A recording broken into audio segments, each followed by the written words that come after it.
Scholarship is not investing in your career and the product you're going to create and all the patents you're going to have one day. It's investing in you as a person and the character you have and what qualities and values you bring to this community and to this world. And so allow that to shine in your application rather than what you've done. And thinking of who am I, what do I want to communicate, where do I want to go in life, rather than what do I need to say to the committee to convince them I need to get the scholarship. And so I really think the best piece of advice is to kind of think about what do you really want out of this process if you don't get the award. My advisor was like, why not? That's basically what he said to me quite aggressively, why not, right? And that's like what got me to start doing everything else. Yeah, why not is pretty much how I got through it.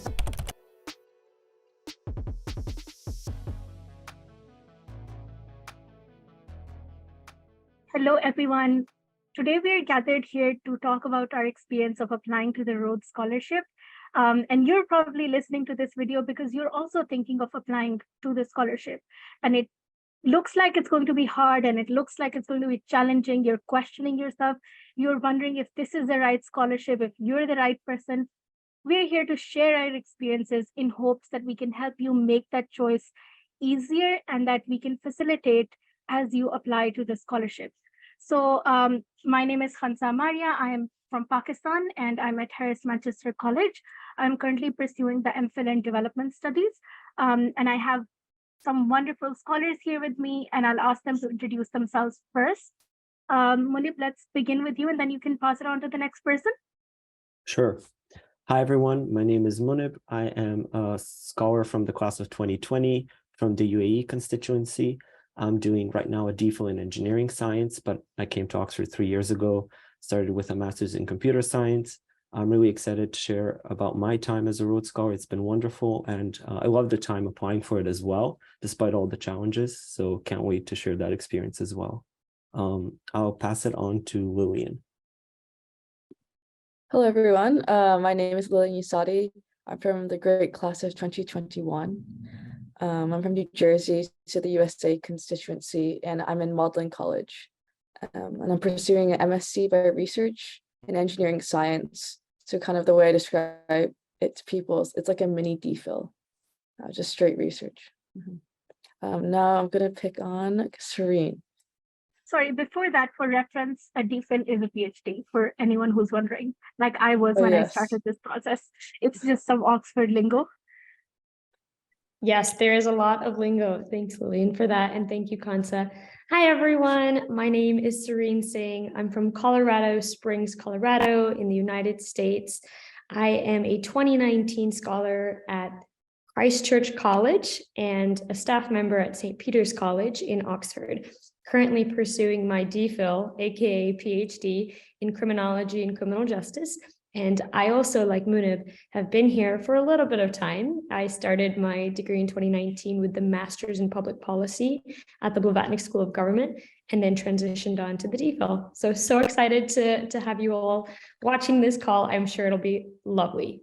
And passing it on to the lovely Ritika. Thank you, Serene. Hi, everyone. I am Ritika Mukherjee, a 2022 scholar from India. I'm pursuing a master's plus DPhil, that is a 1 year plus 3 year program in neuroscience.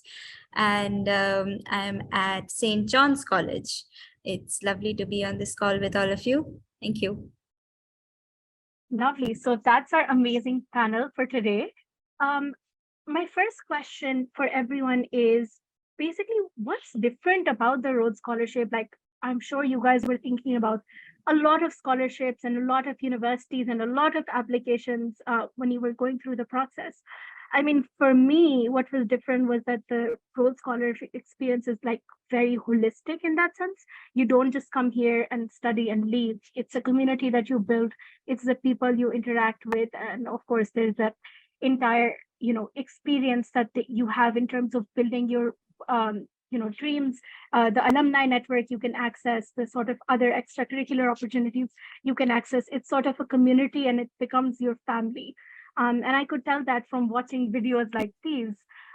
So maybe Ritika, since you just went through the application process and you came here, What made you apply to this? What was so different about the scholarship? The thing, like you said, that stands out about the scholarship is the sense of community that you get right from the beginning. So even before you apply, during each step of the application process, there is so much support, not just in terms of the application preparation material that you get, but also from senior scholars or previous applicants that you get throughout the process, which really helps you look within yourself and understand every aspect of your application, whether or not it is for the Rhodes Scholarship. It applies for any scholarship, any university, any course application you make, and it just teaches you a lot about your own life. So this whole experience of learning from people with such diverse academic and non-academic backgrounds in such an organized, beautiful, cohesive manner is what I think makes this scholarship and its application process really stand out. And that is why I encourage everyone to just go for it and don't think about whether or not you'll get it, because I don't think anybody here thought that they'll really get the scholarship, and then you do.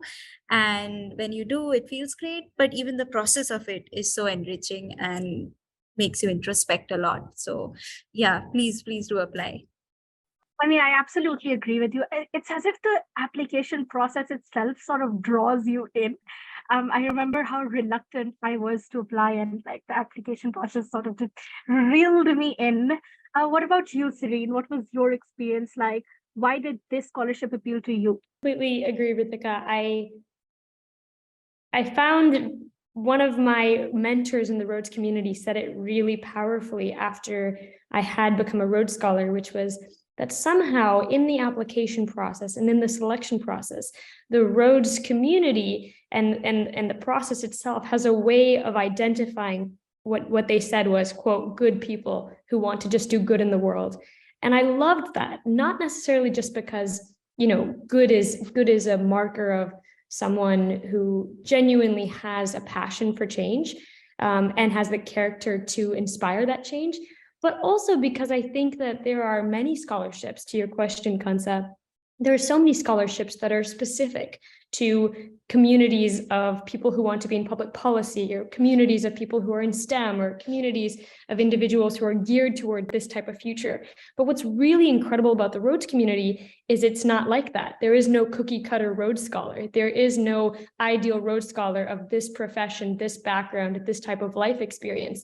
And the more we try to codify or try to, simplify what that could look like in a specific scholar, the more we realize it doesn't exist. Even amidst the five of us, there are similarities, of course, but that the real string, I think, of similarity between all of us is that we have a lot of passion to change and inspire change in the world. And we also are individuals who are self-reflective and care about improving ourselves so we can pour more into the world around us. And I think that is the hallmark of a Rhodes Scholar.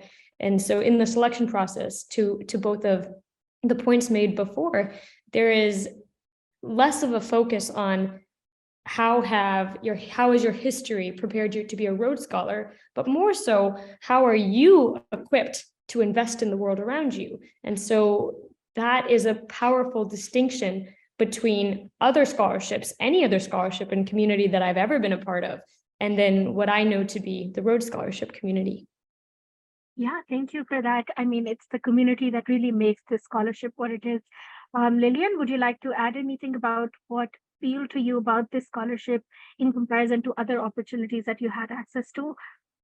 A lot of the other scholarships, especially to the UK and elsewhere around the world, are often to like the country itself or different regions like the Fulbright or that sort of thing. But the Rhodes is very specifically to Oxford, which makes it really special because of the fact that you have all these people, all these different people, as Serene, you mentioned, all these different like cuts of the same of different fabrics, but we're all studying at the same place. And also the Rhodes Trust provides such a rich community that allows us to interact with the house. There's so many different events going on all the time, run by the trust itself and also by scholars themselves. I think I was a part of like Rhodes FC, like the football club. They're just like all these amazing incredible enriching opportunities, which I think makes the scholarship stands out. And that is part of the reason why I chose it, because I just wanted to be in a place where you can meet other people of very, very different backgrounds, but also immensely impressive and like very intense about their work in such a passionate and like leadership sort of way. I remember applying and finding out that the Rhodes is the oldest scholarship in the world. And you don't really feel it as much as when you go through the scholarship in your senior year and you start connecting to alumni more. And you realize how large and vast the network is in all kinds of fields of industry and academia. And as Lillian said, it is a scholarship at Oxford. And so for me, in the field of AI, Oxford is one of the leaders in digital health. One of my supervisors kind of founded the field, and kind of being able to work with him in his lab has been kind of just formative for my career. And those kinds of scholarship, it's both specific to an institution, but also holistic and wide enough in terms of not restricting you to one specific area of study in terms of alumni connections either. So I think it hits best of both worlds, actually. So as you can probably tell, people had a variety of reasons for why they applied, from community to Oxford to subject expertise. And there's no specific reason that should be the only reason for you to apply. If you want to apply, if you see yourself in this community on, working on a specific topic, do apply and do try. And hopefully we've convinced you to give it a try. And you're probably wondering like, okay, this is a lot. How do I go about this process? So my next question for all of my panelists is basically if they have any advice for people who want to apply. I think for me, it was not trying to craft a perfect application. Often people will tell you, maybe you should reach out to specific people for recommendations, or like maybe you need to write a cookie cutter style of personal statement or anything like that. For me, I think the most important piece for my application was sitting down, thinking about all the activities I'd done, my passions, my interests, and finding those common threads between all of those things and sort of connecting those threads to one another, and writing about the stories they tell, or the questions that are left unanswered. So one of the best pieces of advice I got was start the process assuming you will not get it. And I honestly, that was so helpful for me to mentally, I think we are all very ambitious and goal-oriented people in general. And so sometimes when starting the process, you just focus on the outcome because you want to motivate yourself or whatever, plan that process. But for me, starting the application process for the Rhodes, it was kind of the opposite. It was kind of focus on getting the most out of the application process itself, do not think of the outcome that much, and kind of help me get a kind of wide view of myself, my narrative, my background, and thinking of who am I, what do I want to communicate, where do I want to go in life, rather than what do I need to say to the committee to convince them I need to get the scholarship. And so I really think the best piece of advice is to kind of think about what do you really want out of this process if you don't get the award. And the chances are it is very competitive, and most people, when you do apply, very low chances of getting it. So it's kind of good to start kind of setting yourself up for that kind of getting the most out of it. But yeah, Ritika, what do you think? Something I learned from this process and knowing something that really helped me while I was applying was how to put my story through in text as well as speech effectively and efficiently, because you'll see that there are lots of word limits or time limits to the interviews, to the written material that you submit. So to be able to illustrate and tie together this whole story about your life, your motivations, and your aspirations within that word limit is a very good challenge to take on, and a very enriching challenge to take on. So to be able to do that, you have to start early. So if you are thinking of applying, then do it. I think you should start preparing all your application material as soon as that thought comes into your head.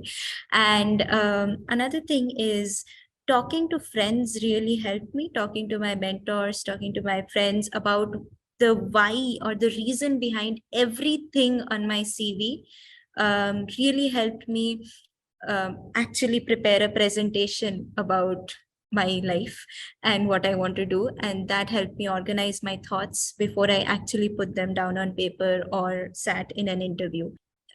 Yeah, that's one of my pieces of advice. What would you say, Serene? I think a tip that I would definitely give my younger self when I was first applying for the Rhodes Scholarship would have been to not expect perfection.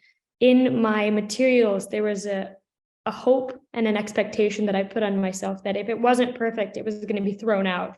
And it's a funny story because I remember I literally put a filter on my email that anything that had the word Rhodes in it after I'd submitted would go into a folder that I would never see. And the reason being is I was so sure and certain that I wasn't going to be named a finalist.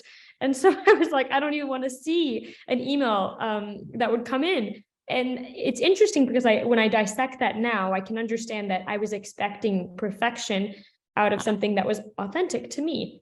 And so, as Lillian had even mentioned, it's important to be authentic. And part of that authenticity for me was identifying between two different versions of myself. Here's the version I think people want to see in here that has that perfect streamlined connection between everything. And here's the version of myself that's me, that maybe some things I do because I'm just passionate about them. Some things I'm interested in, but maybe I'm not wanting to build a career in, but maybe I will.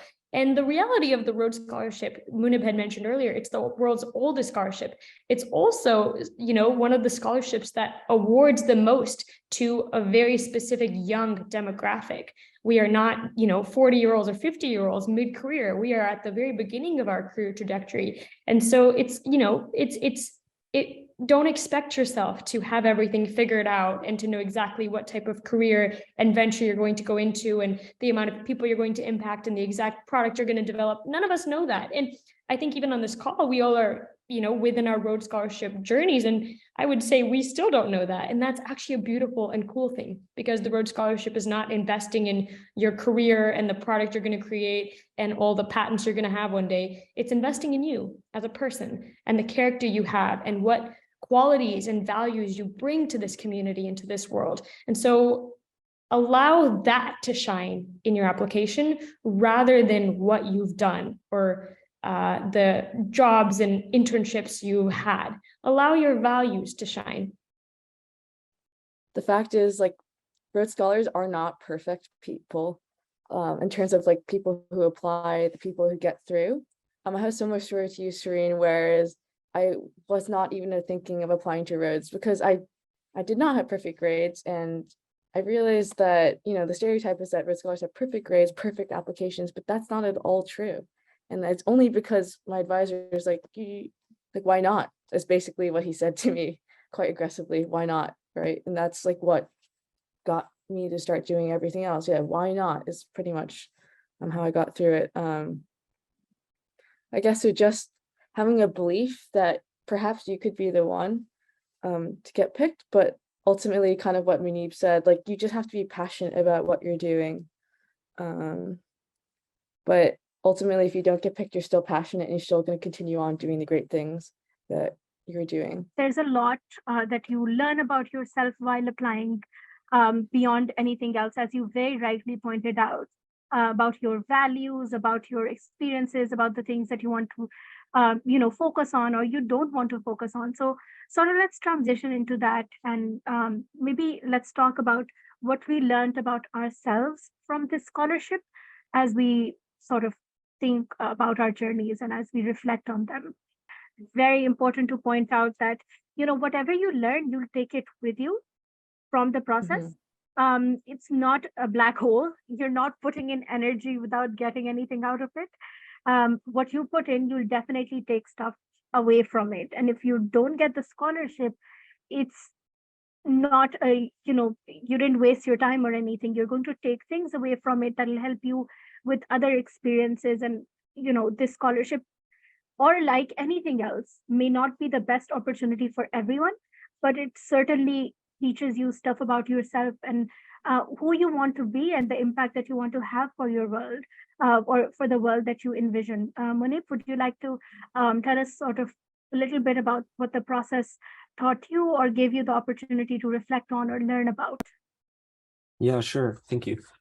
I think the Rhodes Scholarship application during your undergraduate is so different, at least for me, from most of the things I did during my undergrad. Figuring out what are your strengths and weaknesses besides just your grades. I think oftentimes within the undergrad experience, especially in the US, there's a hyper focus on GPA and getting certain things done during your undergraduate. And I think I was very lucky that I had a good advisor in undergrad that told me, okay, all of those things are true for so many people, but kind of what is different about you? What is your experience that kind of sets you apart from everyone else? When someone else has only 5 minutes to read your application, kind of what are they going to be the first impressions? And I think for me, I learned a lot about what my strengths and weaknesses are, what makes me different from other people in my class. I learned a lot about how my background and my family influenced my career choices or my trajectory in life in general. And I think often especially in engineering and STEM, we kind of think of things quantitatively. So being able to kind of think about things sentimentally and being able to understand how certain emotions drive us sometimes and not just goals is very important. Yeah, and I think I grew kind of emotionally through the process as well, not just intellectually or not just as an applicant. Ritika, what do you think? Is that something that resonates with you? Yes, it certainly does. One thing for sure that the Rhodes Scholarship application and coming to Oxford and studying here for a few months now has taught me is that I am capable of change. I am capable of getting out of my comfort zone, because being in science, for example, the kind of work I was doing, focusing on a single protein or a single molecule or a single pathway, it sometimes makes us forget that we are doing all of this for a bigger reason. So the whole scholarship application forced me to look at the big picture and the complete context in which my work and my own being lies. Thinking about who you are, where you want to be, what you want to do. And then, of course, that inspires a lot of growth academically and emotionally. Yeah. So just to conclude this video, I think for me, it was just the fact that it's important to try whether I get it or not and to relish the process, because as everyone mentioned earlier, you will take something away from it, whether it's a scholarship or not. So, I wish I'd known that, and I wish I'd gone for, the application process, just knowing that this is worth it, regardless of whether I get it or not. We hope this was helpful while you think about applying and while you prepare your applications. Good luck. Be your most authentic version, and can't wait to see you on the other side.